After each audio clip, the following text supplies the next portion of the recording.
소풍 가기 전에 어떤 마음을 가집니까? 큰 첫날 밤은 옛날에 어릴 때 잠을 잘 자지 못하지요.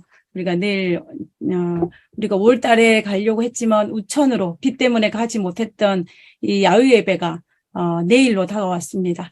그러니까 하나님께서 만드신 그 천연계와 또 이 아름다운 것들을 바라보면서 하나님의 그 창조물을 많이 느낄 수 있는 특별한 그러한 안식일이 되었으면 하는 마음 간절합니다. 저는 우리의 마음속에 그 축복과 감사와 찬양이 넘치는 그 안식일을 기대하면서 오늘 이 안식일이 시작하는 첫 시간에 에스라의 결심이라는 제목을 가지고 말씀을 나누기로 합니다. 오늘 에스라에서 나오는, 특별히 에스라 7장에 나오는 이 에스라의 결심 부분이 있는데요. 이 결심을 통하여서 오늘 이 시점에서 내가 살아가야 할 그 방향을 다시 한번 점검해보고, 그리고 우리가 어떤 새로운 결심을 해야 될 시기인지, 그리고 우리가 어떤 결심이 필요한지를 한번 생각해보는 그러한 시간을 가졌으면 하는 마음으로 오늘 말씀을 준비했습니다. 우리가 에스라서를 읽기 전에 에스라서의 배경에 대해서 한번 살펴보는 것이 필요합니다. 이게 에스라서의 배경을 한눈에 볼 수 있는 표인데요. 우리가 구약에 보면은 이 남방 유다가 BC 586년에 멸망하지 않습니까? 이 멸망함으로 말미암아 이 남아있던 유대의 백성들은 바벨론의 포로로 잡혀가고, 그리고 또 소수 남아있는 사람들은 애국으로 망명을 가게 됩니다. 결과적으로 예루살렘 땅 안에는 하나님의 백성 유대인들이 아무도 존재하지 않은 그런 상황에 놓이게 돼요. 그런데 우리가 신약으로 넘어가서 예수님께서 탄생하시는 그 배경을 살펴보면은 이 이스라엘 백성들이, 유대인들이 다시 한번 예루살렘 중심으로 그들이 신앙하고 있는 것을 우리가 볼 수가 있습니다. 그래서 그러면 이 남방 유다가 멸망해서 예루살렘에서 다 떠나 흩어지고 난 다음에 예수님 시대에 그들이 다시 모이게 된 그 과정 속에 도대체 어떤 일이 있었는지에 대한 역사적인 상황을 알 수 있는 구약의 역사서가 바로 에스라서와 느헤미야입니다. 그래서 오늘은 이 에스라서와 느헤미야에 있는 그 책들을 통하여서, 그러면은 바벨론으로 떠나고 포로로 잡혀가고 난 다음에 그들이 어떻게 다시 예루살렘 성에 오게 되었는지를 우리가 한번 살펴보기를 원하는 것입니다. 그 과정에는 특별하게 4번의 조서와, 왕의 조서와, 그리고 3번의 포로된 백성들이 본국으로 돌아오는 귀한 사건이 있었습니다. 그것을 통하여 한번 살펴보기를 원하는데요. 첫 번째 조서는 이 고레스 원년에 바벨론이 멸망하고 난 다음에 페르시아가 이제 정권을 잡게 되는데, 그때 페르시아의 왕이었던 고레스 원년에 이 첫 번째 조서를 내립니다. 이 조서가 어떤 조서였냐면은 바로 너희들은 본국으로 돌아가서 예루살렘 성전을 다시 재건하라는 명령이었어요. 그 명령을 따라서 스룹바벨의 인솔하에 이제 바벨론의 포로로 잡혀있던 이스라엘 백성들이 첫 번째 귀환을 합니다. 이것이 1차 귀환이에요. 그때에 이 스룹바벨 인솔하의 귀환에 참여했던 사람들이 총 몇 명이었냐면 49,897명이에요. 이들이 본국에 돌아옵니다. 그들이 본국에 돌아와가지고 성전을 건축하는데 누구의 방해로 말미암아 북쪽 지역에 살고 있었던, 예루살렘을 중심으로 했을 때 북쪽에 살고 있던 사마리아인들의 방해로 말미암아 성전 건축이 중단이 되었어요. 그러다가 BC 520년에 이 유다 백성들이 다시 한번 이 페르시아 왕에게 요청을 합니다. 그 요청의 내용이 뭐냐면, 옛날 BC 537년에 고레스가 예루살렘 성전을 재건하는 조서를 내렸다. 그 조서를 확인해달라는 요청을 하게 됩니다. 그때에 이 페르시아의 왕은 누구였냐면 이 다리오 왕이었습니다. 그래서 이 다리오 왕이었는데, 이 다리오가 이 고레스 원년에 조서를 내렸다라는 것을 확인을 하고 다시 조서를 내리는데, 그것이 2차 조서입니다. 그래서 2차 조서의 내용은 무엇이었냐면, 고레스가 이 이스라엘 백성들의 1차 포로 귀환을 했고 그리고 성전을 재건하는 명령을 내렸다라는 그 조서를 확인했다라고 확인해주는 조서를 내려요. 이것이 2차 조서입니다. 근데 2차 조서 때는 어떤 사건이 발생하지 않냐면 귀환하는 사건은 없어요. 단지 무엇만 하냐면 확인해주는 1차 조서가 있었다라는 것을 확인해주는 조서로 끝이 납니다. 그래서 2차 조서에는 이 포로 귀환이 없습니다. 그러고 난 다음에 515년에 성전이 재건되는 것을 볼 수가 있습니다. 그리고 이제 시간이 지나고 난 다음에 BC 457년에 아닥사스다 왕 7년에 조서를 내리게 되는데 이때 이 조서가 바로 3차 조서가 되는 거죠. 이 3차 조서가 내려지는데 그때에는 이 에스라의 인솔하에 이스라엘 백성들이 이 페르시아 땅에서 본국으로 돌아오는 귀환자가 있었습니다. 그때는 몇 명이 왔냐면 15,198명이 왔습니다. 그리고 이제 네 번째 조서는 BC 444년입니다. 이때는 아닥사스다 20년이에요. 이 아닥사 20년에 아닥사스다 왕이 네 번째 조서를 내리는데 그 조서의 내용이 바로 느헤미야로 하여금 그 본국으로 돌아와서 성벽을 짓도록 허락하는 내용이었습니다. 그때의 이 4차 조서를 가지고 느헤미야가 이제 본국으로 돌아오게 되는데요. 그 본국에 돌아올 때에 아마도 이 느헤미야와 다른 이 유다 백성들이 같이 참여를 했을 것입니다. 그러나 성경상으로는 이들이 몇 명이 조인을 했는지에 대해서는 기록은 없습니다. 그래서 알 수 없음이라고 제가 적었는데요. 예, 물론 그 유대 여러 문헌에는 그것이 있긴 하지만 성경적으로는 우리가 확인할 수 없다라는 것을 여기에서 다시 한번 말씀을 드리기로 합니다. 자, 그래서 우리가 에스라서는 이 3차 조서, 즉 2차 귀환까지 역사를 다루고 있는 것이 바로 에스라서이고, 그리고 그 이후에 3차 귀환과 4차 조서에 대한 그 이후의 사건들을 기록하고 있는 것이 느헤미야서입니다. 그러면 오늘 제가 다루기를 원하는 에스라 7장의 배경은 어디냐면 지금 이 별표, 이 초록색의 별표가 위치한 이 위치가 바로 에스라의 7장의 바로 그 시점입니다. 그래서 에스라가 이 에스라서를 기록하였는데 그래서 에스라 1장부터 6장까지의 내용을 살펴보면 그것은 에스라가 경험하지 않은 믿음의 선배들이 경험한 1차 기환과 1차 조서와 2차 조서, 그리고 스룹바벨 성전을 건축하는 그 사건들까지 기록한 것이 바로 1장에서 6장까지의 기록입니다. 그리고 7장부터 10장까지의 기록이 바로 어떤 기록이냐면은 에스라가 자기가 경험한 것들을 기록해 놓은 것이 바로 7장과 10장의 기록인 것을 알 수가 있습니다. 그래서 결국 다시 말하면 1장부터 6장까지는 에스라 시대 이전의 기록이고 그리고 7장부터 10장까지는 에스라 시대에 일어난 사건들을 기록한 기록이란 것을 우리가 알 수가 있습니다. 그래서 이제 에스라 7장에 가면은 성전이 건축되고 난 다음에 시간이 많이 지나고 난 다음에 에스라 7장이 와서 이렇게 기록하고 있습니다. 에스라 7장 1절입니다. 이 일 후에 라고 되어 있어요. 그럼 이 일 후가 무엇인지를 우리가 한번 생각해 볼 필요가 있습니다. 그죠?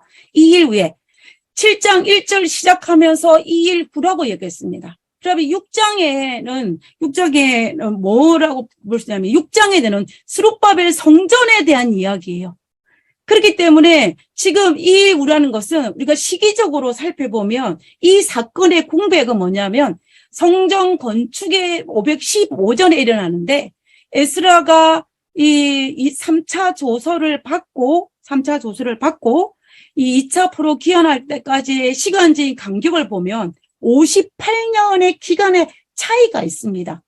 그래서 결과적으로 에스라 6장과 7장에는 공백 기간이 58년이라는 공백 기간이 있다라는 것을 알 수가 있습니다. 그래서 515년에 그들이 스룹바벨 성전을 짓고 그리고 난 다음에 그들은 성전 봉사를 다시 시작을 하고 다음에 유월절을 지키며 그들이 믿음 안에 살려고 노력을 하였습니다. 그러나 이 58년이라는 시간이 지나는 동안에 하는 동안에 이 예루살렘의 영적인 분위기가 굉장히 많이 세속화된 것을 우리가 알 수가 있습니다. 이때에 이러한 시기에 에스라가 아닥사스다 왕의 명령을 받고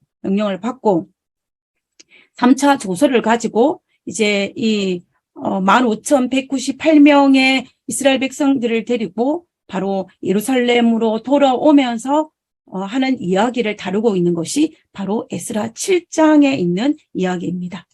근데 에스라 7장에 이 이야기를 이 에스라가 시작을 하면서 정말 생뚱맞게 무엇을 에스라 7장 1절부터 5절까지 무엇을 기록하고 있냐면요. 자신의 족보를 기록하고 있습니다. 저는 이 본문을 읽고 할 때 이 본문이 처음에는 왜 에스라가 자신의 족보를 이야기했을까라는 생각을 하게 됐어요. 왜 에스라가 여기에다가 자신의 족보를 끼워 넣었을까? 아담까지 올라가는 족보도 아니고 아브라함까지 올라가는 족보도 아니고 어디까지 올라가는 족보냐면 우리가 여기 읽어보면 이일 후에 바사왕 아닥사스다 왕이 있을 때 이때는 아닥사스다가 왕이 되었을 땐 7년 때 일입니다. 에스라는 자가 있으니 그는 자기를 말하는 것입니다. 에스라는 자가 있으니 그는 스라야의 아들이요 아사라의 손자요 힐기야의 증손이요.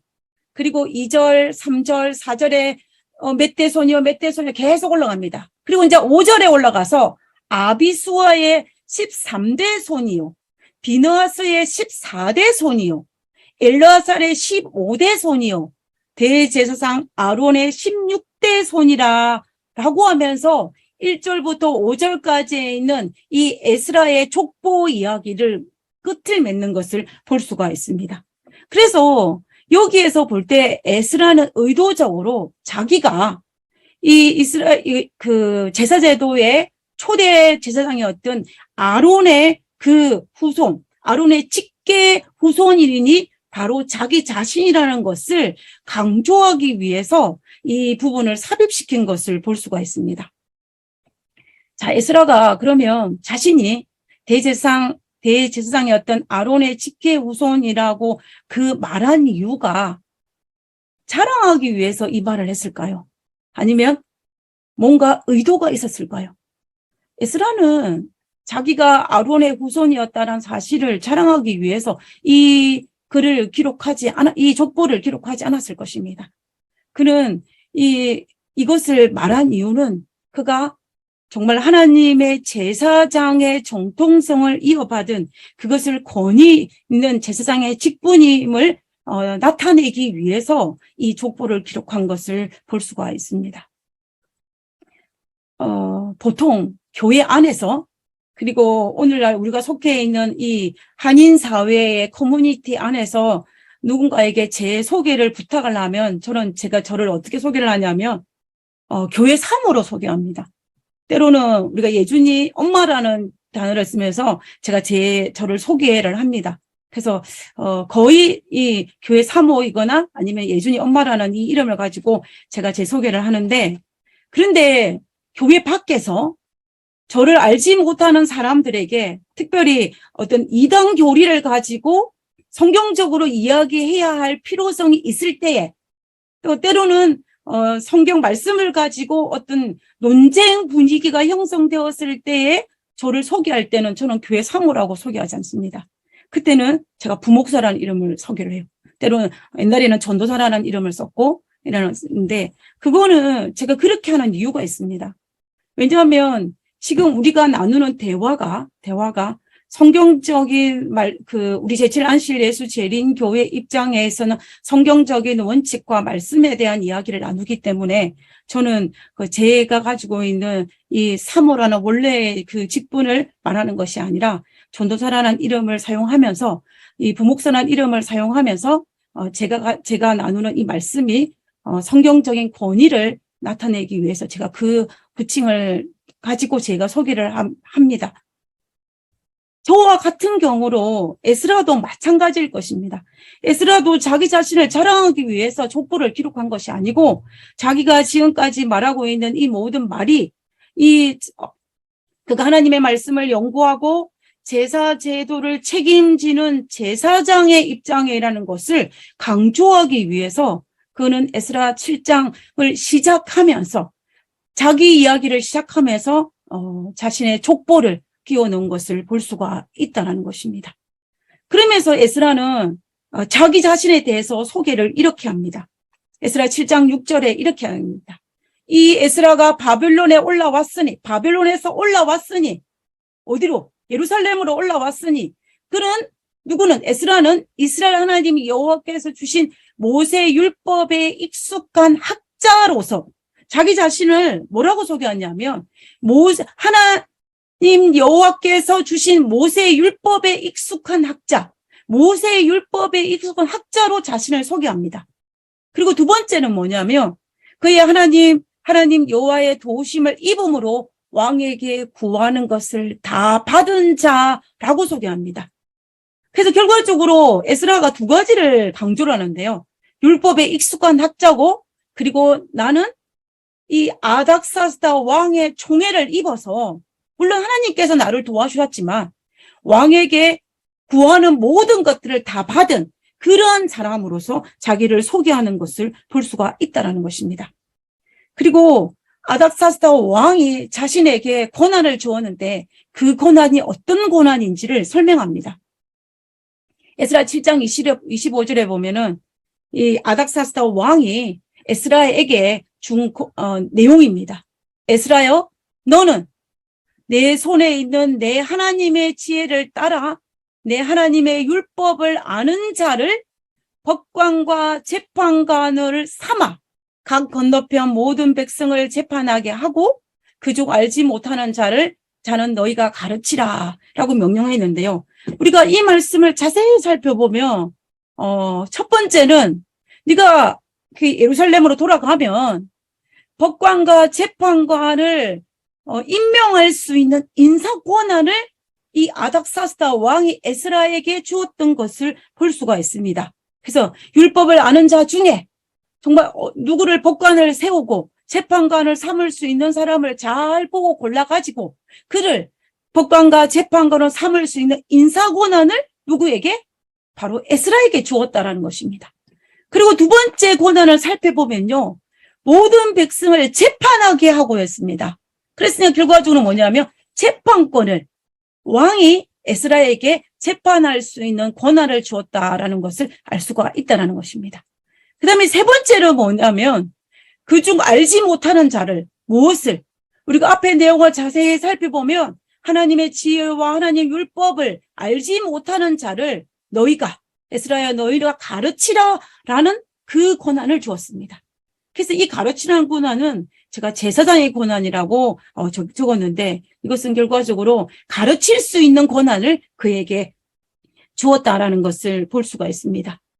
우리는 이것을 통하여서 에스라 7장에 나타나 있는 이 에스라의 조서와 또 이 모든 것들을 통하여서 왕이 에스라를 얼마나 신뢰했던지를 우리가 충분히 짐작할 수 있는 부분입니다. 자, 그러면 이 아닥사스다 왕이 에스라의 무엇을 보고 이렇게 신뢰를 하였을까요? 우리 그것도 한번 생각해 볼 필요가 있습니다. 사실 이 에스라는 아닥사스다 왕의 입장에서 볼 때 자기의 직속 부하가 아니에요. 가까이에 있으면서 자기의 일을 도와주었던 그런 직속 부하가 아닙니다. 누구처럼? 느헤미야처럼. 가까이에서 자기를 돌봤던 그런 사람이 아니에요. 그리고 이 에스라는 누구의 제사장이냐면 바로 하나님을 섬기는 하나님의 제사장이었습니다. 그러니까 아닥사스다 왕의 입장에서 볼 때는 자기가 섬기는 신의 제사장도 아니었습니다.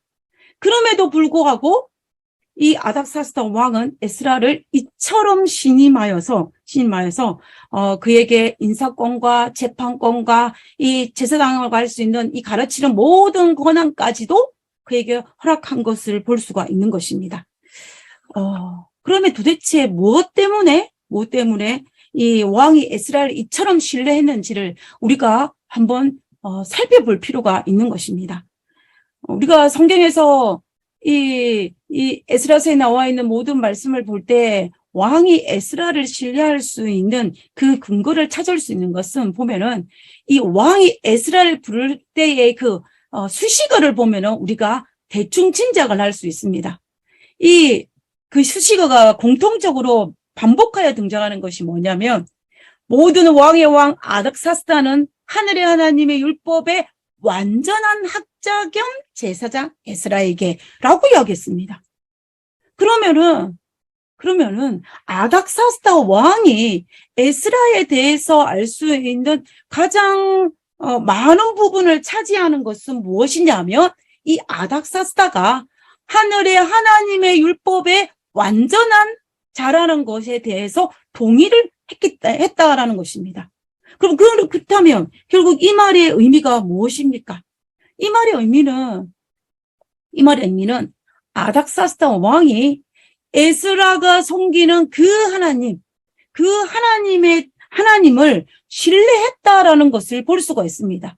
그렇기 때문에 이 에스라가 하늘의 하나님의 율법의 완전한 자였기 때문에 에스라를 신뢰하였고, 그 말은 결국 에스라가 신뢰한 하나님을 신뢰했다라는 것을 우리가 여기서 알 수가 있다라는 것입니다.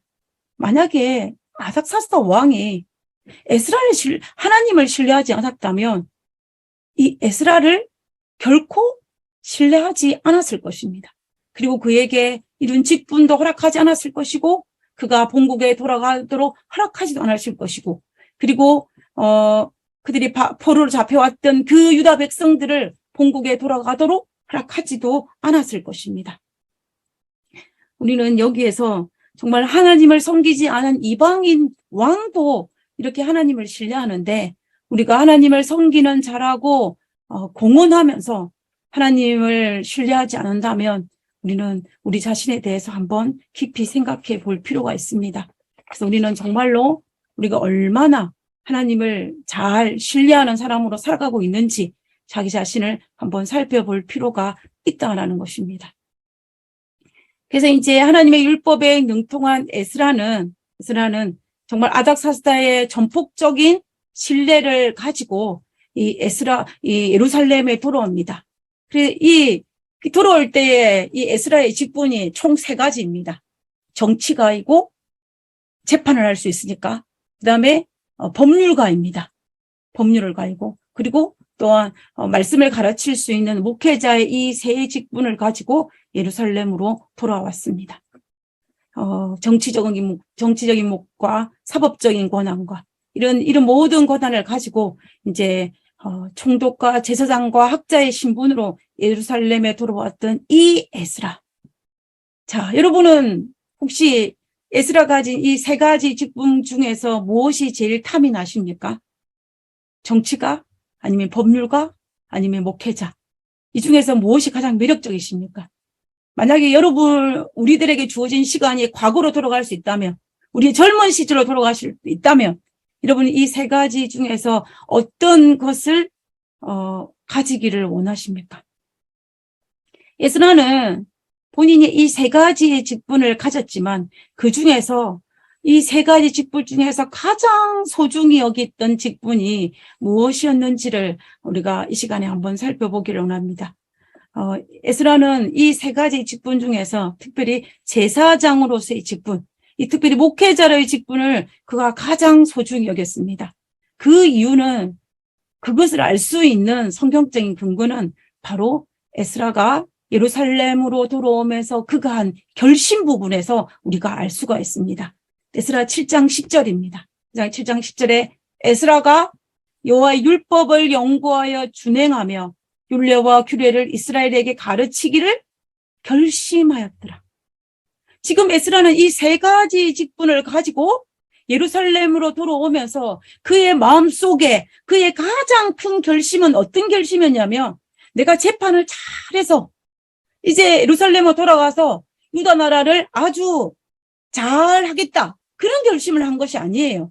그리고 내가 총독으로서 예루살렘에 있는 이스라엘 백성들을 잘 다스려서 나라가 이제 좀 더 건강하고 좀 더 부강하고 좀 더 잘 사는 나라로 만들겠다라는 어떤 정치적인 그런 야욕, 그런 것을 마음에 가지고 결심하지 않았습니다. 에스라가 예루살렘으로 돌아오면서 한 결심은 무엇이었냐면 바로 율례와 율법을 이스라엘에게 가르치기를 결심한 것입니다. 그리고 이와 율법을 좀 더 많이 연구하고 좀 더 많이 준행하면서 내가 그것을 이스라엘 백성에게 가르치는 것을 그가 결심했다라는 것입니다. 제가 며칠 전에 어떤 분의 그 간증을 짧게 들었던 기회가 있었습니다. 그분이 무슨 말을 하냐면, 아주 성경 연구를 아주 열심히 하시는 분이에요. 그 말씀을 아주 사모하시는 분이신데, 그분이 말씀하시기를 뭐냐면, 자기는 오랫동안 신앙을 하였고, 또 신학 공부도 하였고, 이렇게 하였지만, 자기가 이렇게 말씀에, 정말로 열심히 묵상하고 했던 결정적인 이유는 바로 무엇이었냐면은, 자신의 생애에서 아주 엄청난 좌절과 패배와 정말 엄청난 시련을 겪고 난 다음이라고 했습니다. 그 시련이 얼마나 컸으면 자살하고 싶은 충동을 느꼈다라고 했어요. 그러한 인생의 밑바닥을 찍고 난 다음에 그가 살기 위해서 말씀을 보았다라고 했습니다. 그리고 그 말씀을 보았을 때 그 말씀이 정말로 꿀같이 달았고 그로 말미암아 정말 말씀을 깊이 연구하는 자가 되었다라는 그 경험을 이야기하는 그러한 간증을 들었던 적이 있습니다. 우리 인간은 대체적으로 보면은 우리 인생에서 큰 위험을 어떤 어려움을 겪고 난 다음에 정말 하나님의 말씀에 깊이 빠지거나 하나님의 사랑을 깊이 깨닫거나 또 하나님 앞으로 회심하여 돌아오는 그런 일들이 우리의 삶에 일어나는 것을 볼 수가 있는데요. 이 에스라가 이런 결심을 하는데에도 에스라에게는 특별한 경험이 있었습니다. 우리가 그 경험을 우리가 유추를 해보면은 에스라가 어떤 사람이었냐면 에스라는 태어날 때에 그가 제사장 집안에서 태어났기 때문에 그런 성직자로서 교육을 받았고 그리고 또 그뿐만 아니라 또 말씀을 접할 기회가 굉장히 많았습니다. 그리고 그는 특별한 경험을 하였는데 그 경험에 대해서 이 선지자 왕에 이렇게 기록하고 있습니다. 제50장 에스라에 대한 이야기 부분에 이렇게 기록하고 있는 것을 볼 수가 있는데요. 에스라는 아브라함에게 언약하신 그때로부터 에스라가 말씀을 깊이 연구하다가 어디에 깊은 감동을 받았냐면은 아브라함에게 언약하신 그때로부터 이스라엘 경험들에 대해서 특별히 생각하였다. 그런 시내산에서 받은 교훈과 광야에서 방황하던 오랜 기간에 대해서도 연구하였다. 하나님께서 당신의 자녀들을 다루심에 관하여 더욱 깊이 배우고 시내산에서 받은 율법의 신성을 깨달았을 때에 에스라의 마음은 감동을 받았다. 에스라는 새롭고 철저한 회개를 경험하였고 성사, 거룩한 역사의 기록에 정통하여 이 지식을 그의 백성에게 축복과 빛을 가져주는 데 사용하고자 결심하였다라는 부분이 있어요. 제가 이 부분을 읽으면서 에스라는 우리가 성경 본문을 읽다가 어느 날 어떤 한 본문에 깊은 감동을 받을 때가 있지 않습니까? 그리고 그 감동의 계기가 되어가지고 우리가 성경을 더 깊이 연구하고 또 더 깊이 연구하고 또 더 깊이 연구하는 그런 경우도 우리에게 있습니다. 그래서 에스라는 어릴 때부터 믿음 안에서 자라서 많은 영적인 교훈을 받았지만 그러나 어느 날 그가 성경을 연구할 때에 이 특별히 구약에서 이 하나님의 율례와 율법에 관련된 것을 깨달았을 때에 그의 마음에 깊은 감동이 있었고 이것이 정말 자신에게 철저한 회개를 경험할 수 있는 그런 경험을 하였기 때문에 그런 이 경험을 바탕으로 내가 예루살렘으로 돌아가면 이스라엘 백성들에게 그것을 가르쳐야 되겠다라는 그 결심을 하였던 것을 우리가 볼 수가 있다라는 것입니다. 실제로 1차 포로 귀환자들이 해야 할 가장 중요한 목적은 성전 건축이었습니다. 그리고 이제 에스라가 이끄는 2차 포로 귀환은 이제 그 성전 건축에 한 다음에 시간이 지나고 난 다음에 그들이 영적으로 쇠퇴졌을 때 그들의 신앙을 영적인 것을 다시 한번 부흥시킬 수 있는 그런 시간이 그에게 온 것입니다. 그래서 에스라는 정말 그들에게 영적 부흥을 할 수 있는 그 방법이 오직 말씀이라는 것을 그가 깨달았기 때문에 그러한 결심을 했던 것을 우리가 볼 수가 있다라는 것입니다. 바벨론 포로에서 돌아온 이스라엘 백성들이 예루살렘 땅에서 자신의 지킬 방법이 바로 이 방법밖에 없었던 것입니다. 그래서 에스라는 말씀 회복을 통하여 이스라엘에 부흥하기를 그가 결심하였던 것을 우리가 볼 수가 있습니다. 제가 이번에 한국에 가서 기회가 돼가지고 제가 청년 때 다녔던 진주중앙교회를 다녀왔습니다. 제가 진중앙교회를 방문할 기회가 있었는데요. 지난번에 한국에 갔을 때는 제가 이 교회를 가지 못하고 다른 교회를 갔기 때문에 오랜만에 가는 교회였습니다. 옛날에 계셨던 분들이 여전히 건강한 모습으로 교회를 지키고 계셨습니다. 그분들에게서 저는 50대가 되었지만 제가 50이 아니라 여전히 20대의 그냥 선옥입니다. 그래서 저를 보고 하는 말이군요. 아이고, 이게 누구? 경상도니까 사투리를 씁니다. 이게 누구? 선옥이 아이가 라고 하면서 정말 저희를 반갑게 이렇게 맞아줬던 주었습니다. 그리고 같이 청년을 활동을 했던 이 청년들은 이제 교회의 중년이 되어서 교회를 지키고 있는 모습이었는데요. 제가 반가움에 그 교인들과 인사를 나누면서 예배를 참여하면서 주변을 돌아보면서 제 눈에 띄는 변화가 하나 있었습니다. 그것이 무엇이냐면 실제적으로 오늘날 한국에 있는 기독교, 모든 이제 일반 기독교는 옛날과 달리 많이 쇠퇴해졌다라고 이야기합니다. 통계적으로. 그런데 제가 보니까는 제가 갔던 진중앙교회는 오히려 교회가 성장을 한 거예요. 그리고 우리가 알다시피 이 제7한실 재림교회도 통계적으로 볼 때에 이 3,6대를 중심으로 인하여 교회가 거대화됐긴 했지만 이 3,6대에서 멀어지는 지방교회는 점점 교회가 작아지고 있는 것이 통계적인 수치라는 것을 제가 들었습니다. 그런데 제가 진주중앙교회를 참석을 했는데 교회가 오히려 작아진 것이 아니라 교회가 오히려 성장을 했더라고요. 그래서 제가 이 교회가 성장을 해서 기분이 굉장히 좋았습니다. 그래서 제가 감사헌금을 내면서 제가 뭐라고 기록했냐면 하나님께서 이 진주중앙교회를 아름답게 지켜주셔서 감사합니다라고 감사헌금을 냈거든요. 그래서 주변을 둘러보니까 이 교회에 변화된 가장 큰 변화의 특징이 하나 있었는데 그것이 뭐냐면 이 교회 구성원들의 8분의 1 정도 해당하는 교인이 누구였냐면은 외국인이었어요.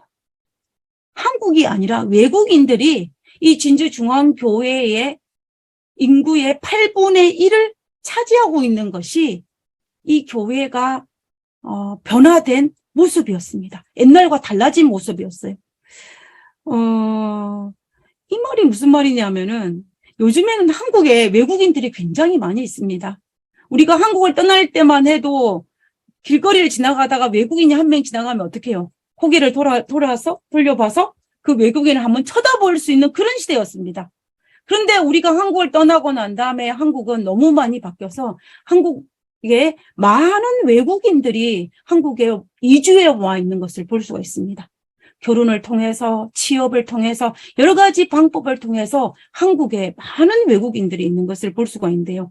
그런데 그분들이 이제 교회에 들어온 것입니다. 제가 한국을 방문하여서 이제 교회를 방문할 때마다 이제 외국인들이 교회 안에 들어와 있는 모습들을 제가 사실은 몇 년 전부터 발견하곤 했었어요. 그런데 이번에 진주중앙교회를 갔을 때의 그 외국인들은 정말로 교회의 8분의 1을 차지할 정도로 한 구성원이 되어가지고 교회의 한 부분을 차지하고 있는 것을 볼 수가 있었던 것입니다. 그래서 제가 너무 그분들의 모습을 보고 변화된 모습이라서 제가 옆에 있는 분에게 외국인들이 참 많으시네요 라고 이제 제가 이야기를 했어요. 그러니까 그분이 하시는 말씀이 교회 안에 점점 그분들이 늘고 있다고 이야기해요. 그러면서 교과반도 그분들이 따로 하면서 대예배는 같이 보지만 그들이 하나의 구역반도 하고 교과반도 하고 그리고 같이 섞이기도 하면서 교회의 한 구성원으로서 이제 교회를 잘 섬기고 있다. 그런 이야기를 하더라고요. 제가 그 모습을 보면서 제가 무슨 생각을 했냐면요. 미국에 있는 한인교회에서 외국인을 보는 것보다 한국에 있는 한국교회에서 외국인을 보는 것이 더 쉬운 상황이 이루어진 것입니다. 참으로 놀랍게도. 결과적으로 이제 한국 교회는 여러 가지 어려움도 많이 있기는 하지만 시대의 변화에 따라서 교회가 달라지고 있고 달라지려고 노력하고 있고 또 그렇게 할 때에 교회는 성장하고 있는 것을 제가 그 짧은 시간에 볼 수 있는 모습이었습니다. 에스라는 말씀 회복이 이스라엘이 부용하고 회복할 수 있는 것임을 알았기 때문에 에스라가 말씀을 가지고 그들을 가르치려고 하고 그것을 통하여 부흥시키려고 결심한 것입니다. 저는 이 말에 100% 동의합니다. 제가 사실은 신학 공부를 한 이유는 목회를 하기 위해서가 아니고 저는 성경을 가르칠 때에 제가 잘 알지 못하면 성경을 가르치는 게 너무 힘들었어요. 제가 90년도에 청년의 시절이었는데 그때에는 이 1990년도 초반만 해도 성경 공부 모임이 굉장히 많았습니다. 우리가 안식일 예배, 금요 예배, 화요 예배 외에도 구역반도 있었고 1:1 성경 공부도 있었고 그리고 여러 가지 성경 공부 모임이 굉장히 많았습니다. 그래서 이 어떤 교회 안에서의 모임은 가장 큰 메인은 말씀 연구였고 그다음에 두 번째가 친교였습니다. 그 당시 교회 분위기가 이러다 보니까 성경을 가르칠 기회가 굉장히 많았어요. 그래서 후배들이나 또 학생반 어린 친구들에게나 동생들에게 또 구두자들에게 성경을 가르치는 기회가 목회자가 아닌 청년인 저에게도 그런 기회가 굉장히 많이 있었습니다. 그러다 보니까는 성경을 가르치려고 하다 보니까 제가 가진 지식이 너무 작아서 너무 한계를 느껴서 그래서 제가 신학을 공부하기 위해서 서울로 상경한 이 이유가 제가 신학을 공부한 첫 번째 이유였습니다. 그런데 우리가 알다시피 이 세월이 흘러서 2010년대로 넘어가면서 이 미주 사회에는 점점 성경 공부 모임이 사라지고 있는 것이 오늘날 우리의 현실입니다. 대체적으로 교회 안에서 처음 교인들이 들어오면 무조건 성경 공부를 하는 것이 의례적이었지만 그러나 오늘날에는 그렇게 하는 것을 그렇게 좋아하지 않습니다. 오늘날은 어쩌면 유튜브를 통해서 원하기만 하면 들을 수 있는 설교가 성경 공부가 있는 자료가 너무 많습니다. 사실은. 그래서 구태여 부담스럽게 누군가와 개인적으로 1:1 만나서 번거롭게 성경 공부하기를 원하지 않는 세대가 오늘날 우리가 살아가는 세대입니다. 어쩌면 1:1 만남보다는 어떤 소그룹보다는 온라인을 통한 교제를 더 원하는 세대로 바뀌고 있는 시대에 우리가 살고 있다는 것입니다. 근데 제가 몇 주 전에 국가주 장로회에서 주최한 이 미디어 사역에 대한 이야기를 들으면서 제가 그런 생각을 했습니다. 그때 이제 이 사역에 그때 하던 내용 중에 뭐냐면 이 대총회 차원에서 미디어 사역을 여러 가지 다방면으로 시도를 해보는데 성공할 수 있는 여러 가지 방법을 다 동원해 시도했는데 성공한 케이스가 거의 없다라는 것입니다. 그 중에 단 한 가지 성공을 했는데 그것은 1:1 기도를 해주는 거는 성공했다라는 것입니다. 제가 그 이야기를 들으면서 물론 온라인을 통화해서 오픈해가지고 기도해 주겠다 했지만 그러나 1:1로 이제 피드백을 받으면서 기도를 해주기 때문에 이거는 온라인과 1:1을 교제를 통한 것이었기 때문에 100% 온라인이라고 볼 수가 없는 상황이었습니다. 전 그런 것들을 볼 때에 오늘날 우리의 세대가 정말 온라인 세대이기는 하지만 그러나 그럼에도 불구하고 가장 효과적인 것은 얼굴을 보고 교감을 나누고 삶을 나누는 그러한 교제가 말씀 연구가 우리에게 가장 효과적이라는 것을 우리가 다시 한번 생각하게 되었습니다. 그래서 2023년도를 살아가고 있는 우리는 오늘 이 시점에 특별히 미국 땅에서 살고 있는 우리가 처한 이 상황 속에서 에스라가 결심했던 것처럼 우리도 결심이 필요한 시기에 살아가고 있다는 것입니다. 물론 에스라 결심한 것처럼 말씀 연구와 또 말씀을 통하여서 힘을 얻고 그리고 말씀을 통하여 방향을 잡아야 되는 것은 당연한 일입니다. 그리고 그거에다가 시대의 변화를 인정하고 받아들여서 우리 교회에 맞는 새로운 선교 방향을 위한 어떤 결심이 우리에게 필요하다라는 것을 우리가 알 수가 있다는 것입니다. 에스라는 그 페르시아를 떠나서 예루살렘을 돌아올 때 그의 마음속에 강한 결심을 하였고 그 결심을 예루살렘에 와서 실천하였습니다. 물론 에스라가 한 결심이 100% 성공을 거둔 건 아니에요. 우리가 에스라서와 느헤미야서를 읽어보면 처음에는 에스라의 이 결심이 어떤 결실을 보는 것처럼 보였습니다. 그러나 시간이 지나고 난 다음에 그들은 실패하였습니다. 그렇지만은 우리가 이 시도하지 않은 것보다는 훨씬 나았다라는 것입니다. 우리도 마찬가지로 우리가 오늘 우리가 처해 있는 상황은 각 교회마다 다릅니다. 그래서 처한 상황과 형편은 각 교회마다 다 다르지만 그러나 오늘날 우리가 말씀을 통해 힘을 얻고 방향을 잡아서 오늘날 이 시대의 변화를 받아들이고 인정하면서 우리에게 맞는 새로운 선교 방향을 위한 어떤 결심들은 우리가 날마다 필요하다는 것입니다. 비록 실패하더라도 다시 결심하고 시도하고 실패하고 또다시 결심하고 시도하는 일들이 우리의 삶 속에서 계속 반복될 때에 그때에 우리는 정말 이 마지막 시대에 정말 이 미주 한인교회 2020년도 이 30년 넘어가면서 이 한인교회가 어떤 시대에 넘어갈 때에 우리는 어떤 정말 성장해가는 영적으로 성장하고 그다음에 그 외에 영적인 성장을 통하여 주어진 하나님의 축복을 경험할 수 있는 우리가 될 것이라고 저는 확실합니다. 에스라의 결심이 우리의 결심이 되는 그러한 우리가 되었으면 좋겠습니다. 하나님께서 우리를 불쌍히 여기사 그리고 우리를 축복하사 그리고 우리에게 하나님께서 새로운 결심을 할 수 있도록 우리에게 비전을 보여주시고 그 비전을 따라서 우리가 용기를 얻고 힘을 얻어서 앞으로 나아갈 수 있는 우리 모든 교우님들이 되시기를 간절히 바라면서 오늘 말씀을 마치도록 하겠습니다.